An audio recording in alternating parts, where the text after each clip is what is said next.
All right, it is time for Grinchathon TBR, as well as a bit of a haul. Actually, a pretty big haul. I'm gonna do a 2-for-1 here. Hey everyone, it is Shannon, and I'm super excited to be here today and share with you this video. This video is going to be my Grinchathon TBR for July 2026, as well as sharing the books that I got at a library book sale haul over at Bookends, which is a permanent bookstore at the Toronto Public Library. They have one at the Toronto Reference Library down at Yonge and Bloor. There is also one at the Civic Center.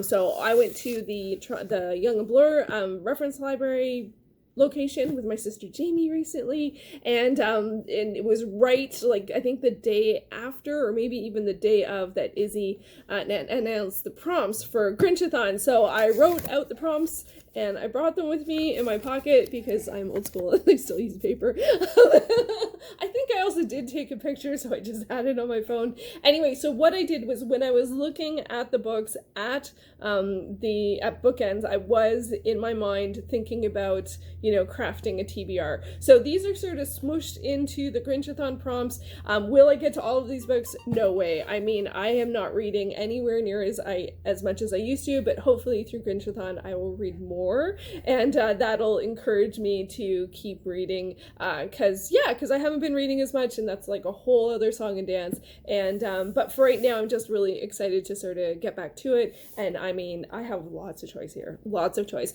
So Grinchathon, I don't remember if I said this, is created and hosted by Izzy, Punk Rock Girl PA. Hi Izzy! And it runs from July 18th to the 31st, and there's 14 prompts, and there is a Discord. I will leave the link to Izzy's announcement video down below if you would like to check it out. I highly encourage that. And the prompts are there to be manipulated in any way you like, and you do not have to start new books for this. You can continue reading what you've already started. You can pretty much do whatever you want. It's a really relaxed readathon, and which is really, really wonderful, and I am looking forward to it.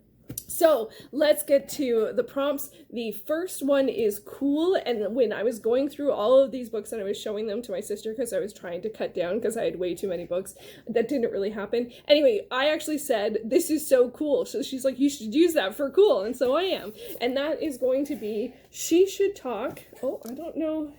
Is this better? Okay, I gotta get back to understanding the best lighting scenario.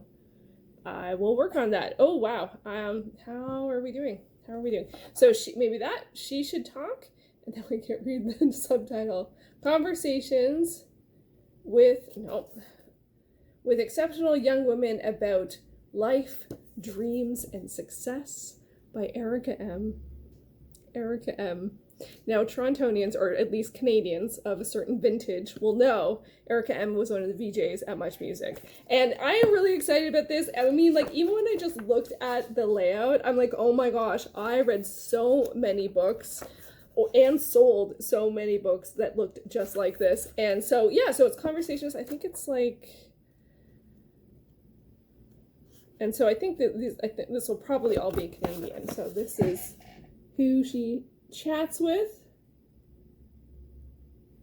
There's definitely some familiar names there, and yeah, I'm really excited about this, including Sarah McLachlan. So, and it's like one of those ones where it has the photos, like the plates in the center.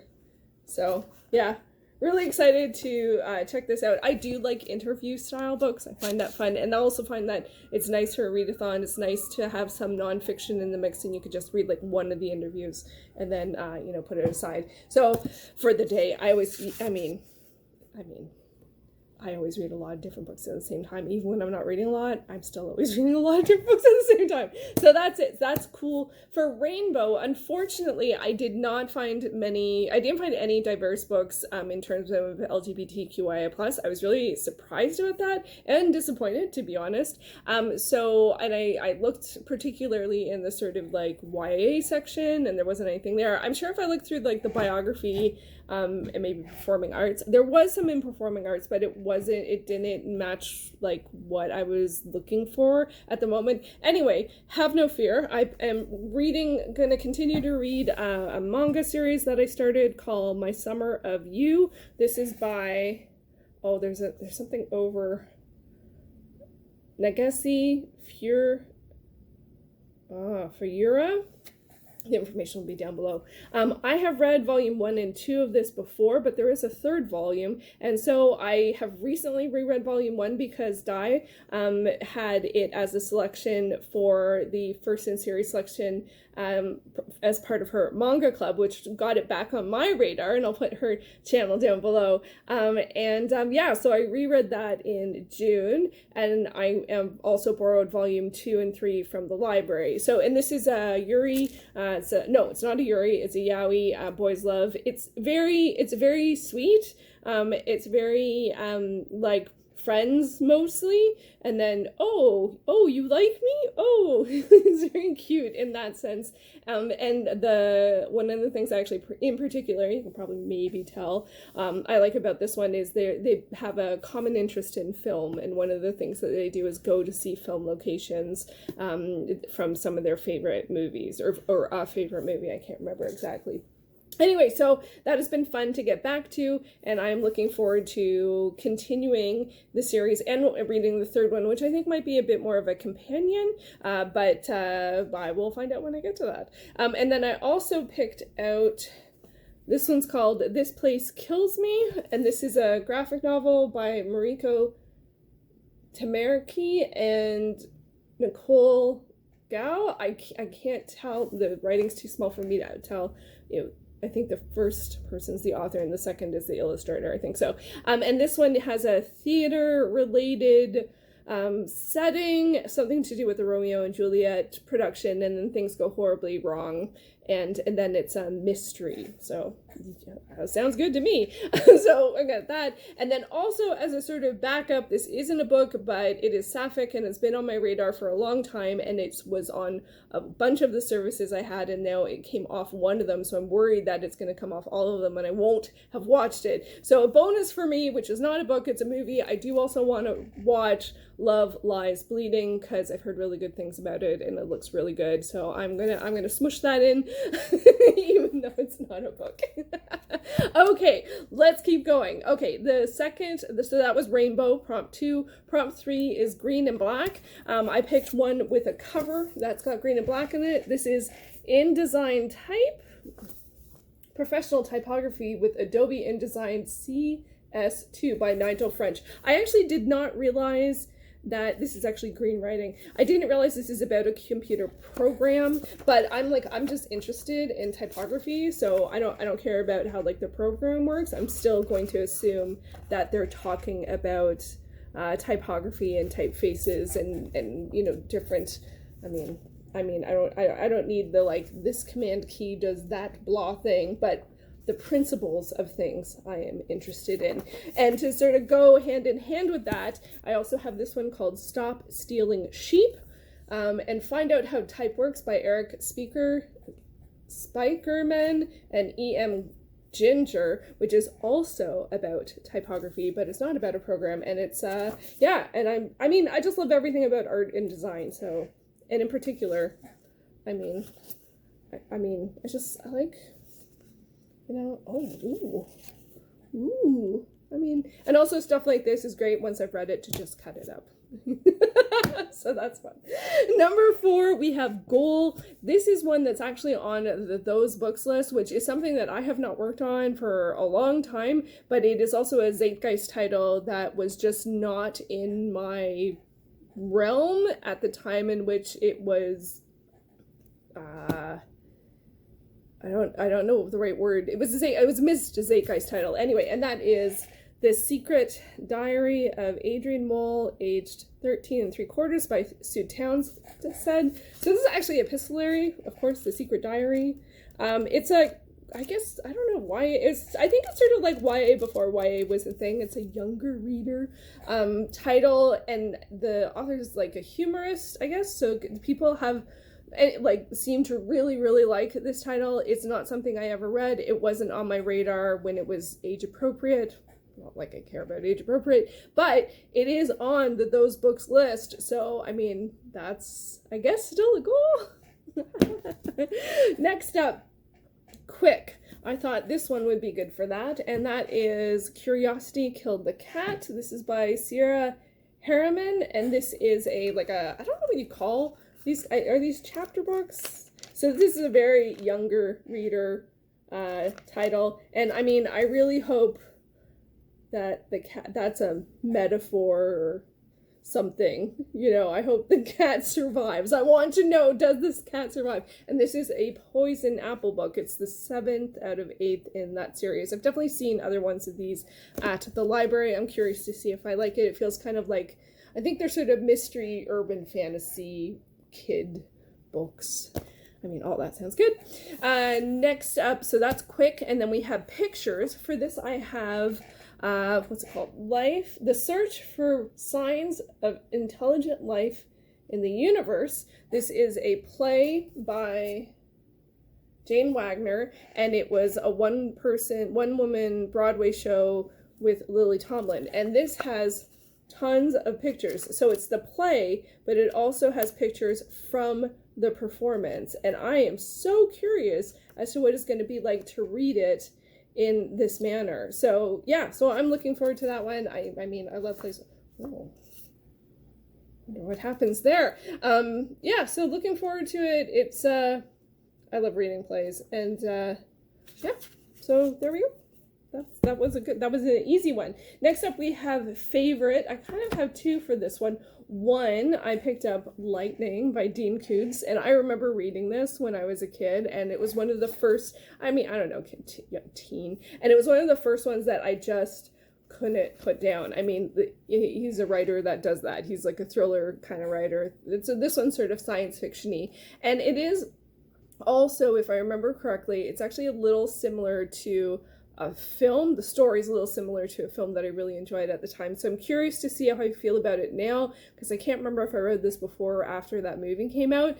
And I'm just really, really curious. I had to do some creative. It actually does not look too bad from afar, but there's a big circle sticker, and I took it off, but some of the front cover came off. So I went in with pencil crayon and then tape. You can see the tape. It also has a rip. So, but I think from afar it looks pretty good. For me, it was important to be able to still read the title, and so that's why I took the sticker off and did some DIY. So yeah, so this has been a favorite. Will I feel the same now? I don't know. Also favorite, I mean, art books, right? So I got this small book that is on Vermeer, The Essential, is it Johannes Vermeer, who's an artist, Dutch artist. And so that'll be a very quick read. This could obviously also be pictures and quick. And also after I read this, I will chop it up. Because then I can make it into art, or make coasters, or whatever. Put it on my wall. You know, why not? I'm wondering if there's gasps going on.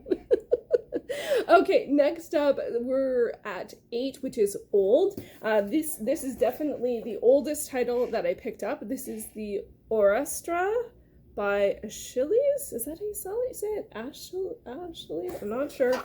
So this is the name of the work, and which is a trio of plays. Trying to get something with the author, and the plays are Agamemnon, the Libation Bearers, and the Furies. I admit it was the Furies that got me. I'm glad that's the third one, because if it was the first one, I might only read that. There's the name of the author. I don't know how to pronounce it correctly. So this, if I remember correctly, is from around 458 BC. So I think it qualifies.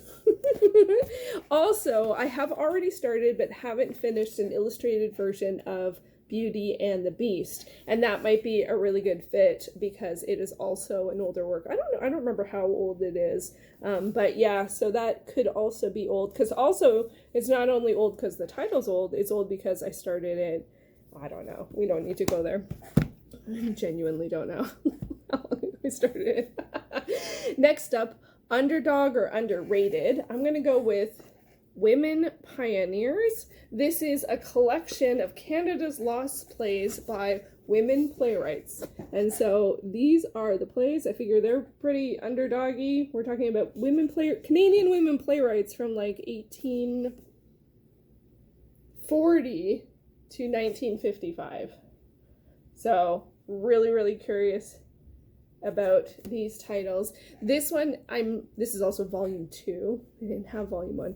This one might be a little dusty. This book is from, like, this actual edition is from the 70s. So if that is the case, I might have to let it go and then look for the actual titles on like Internet Archive or maybe Robarts or something like that. I don't know if you can read stuff through Robarts. That's the big library at U of T.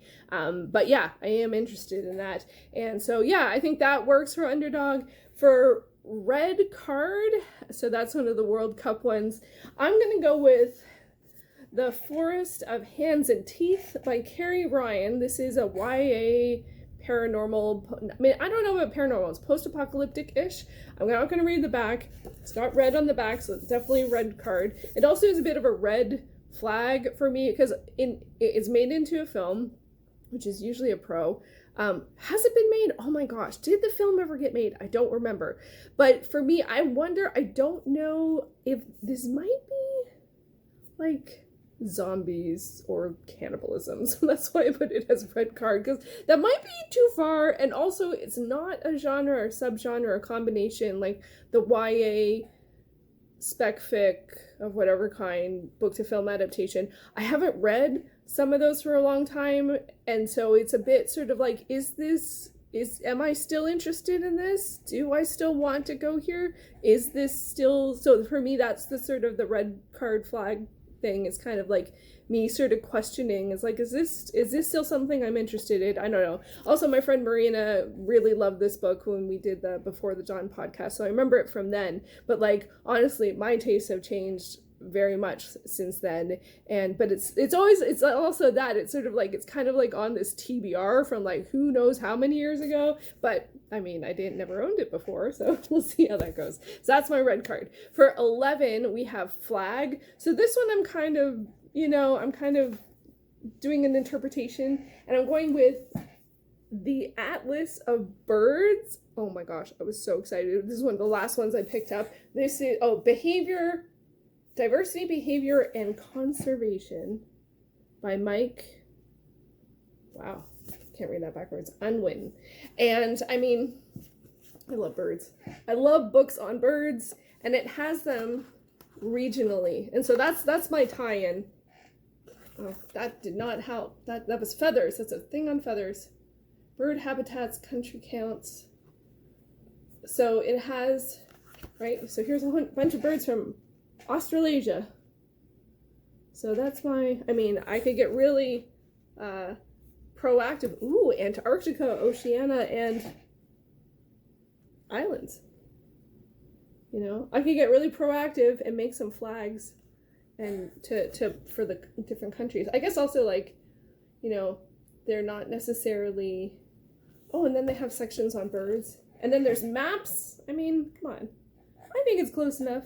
But I could do flags for countries. But I guess, like, birds, like, migration patterns, not necessarily going to be confined to one particular country. There's lots of different flags, too. I can make flags with birds on them or something. Like, not actual birds, drawings of birds. But I got a little almost too weird. Okay, a little almost. Okay, so that's my pick for flag, because it's worldly and atlas and there's maps, so that felt close enough. For yellow card, I am going to go with this Dictionary of Egyptology, because I'm still mad about the Egypt game, about the goal that didn't count. That was the best goal so far. I mean, the Norway one was also really good, but both same situation. So there was a goal in the Egypt game that didn't count. So I'm calling yellow card on that. That was warning. That was not okay. And so that's my, and also it's yellow book. So yeah, that's my yellow card, is this Dictionary of Egyptology. This really is a dictionary. It's a lexicon. So it's in alphabetical order about Egyptology. So I mean, they could have thrown in some pictures, but, So it's really small print.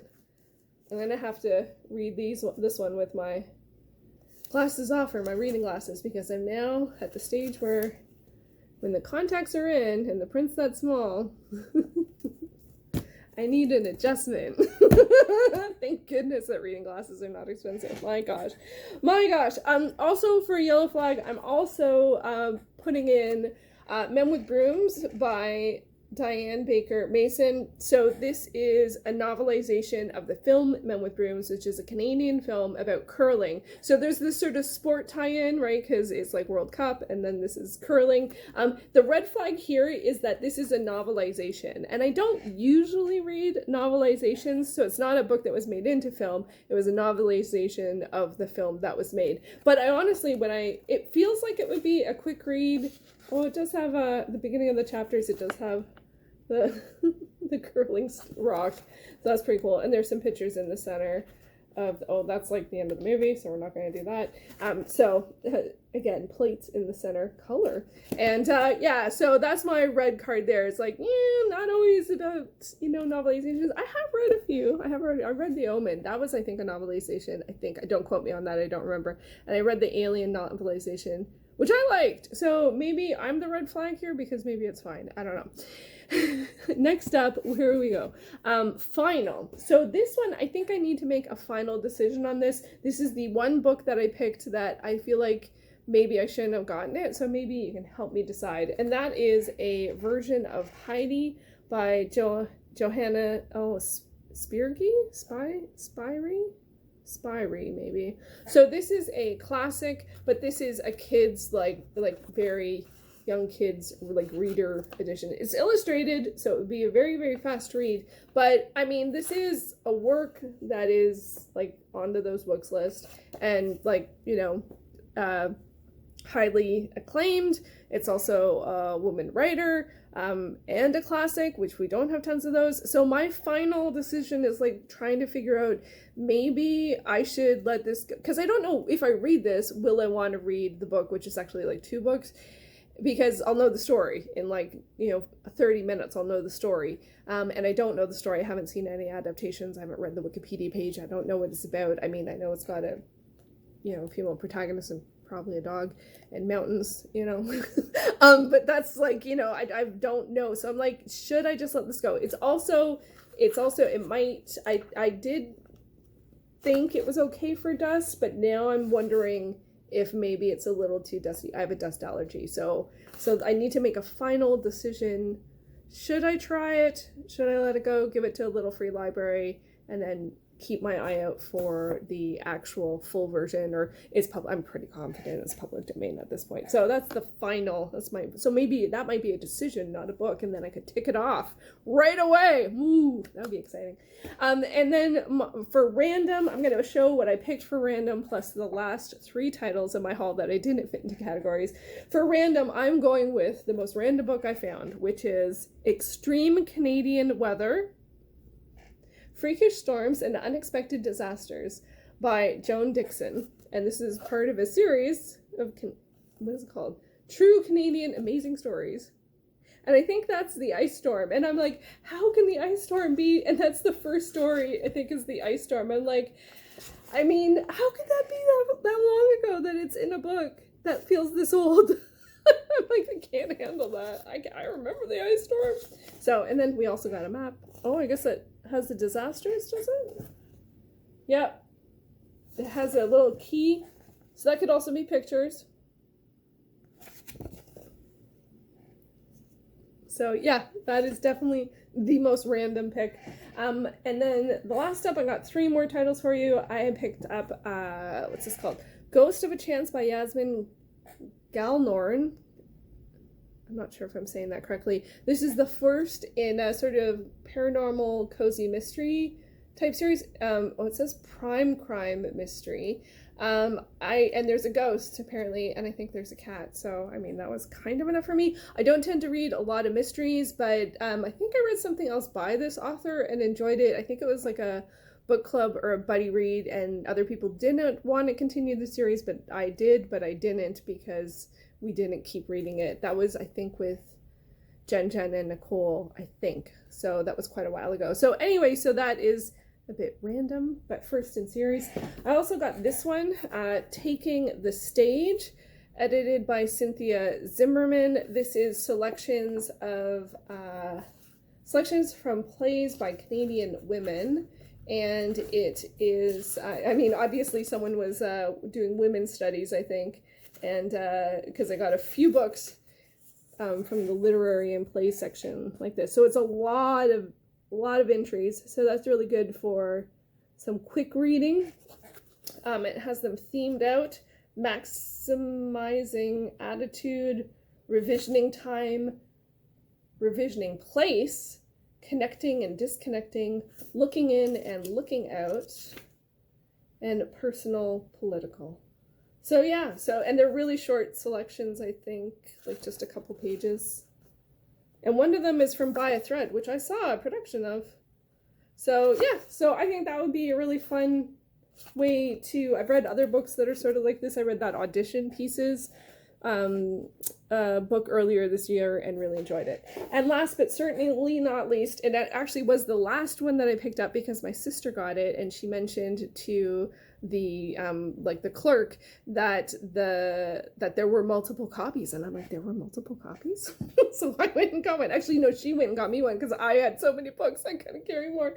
And that is the Earthly Paradise, and this is Arts and Crafts by William Morris and his circle from Canadian Collections. I'm pretty confident this was, yeah, it says Art Gallery of Ontario on the back. So this was probably, you know, something that you can buy in their shop that has, you know, that sort of accompanies the, what's that called? When they have the curated, like the, what's that called? Oh my God. I am blanking on exhibition. That's the word. Like they must have, I would imagine they had an exhibition, and so oh wow.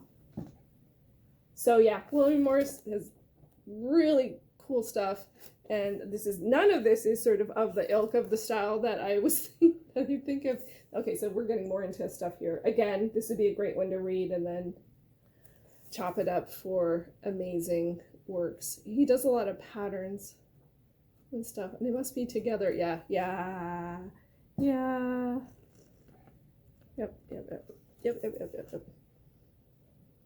So, yep. Love art books. This one is quite hefty though.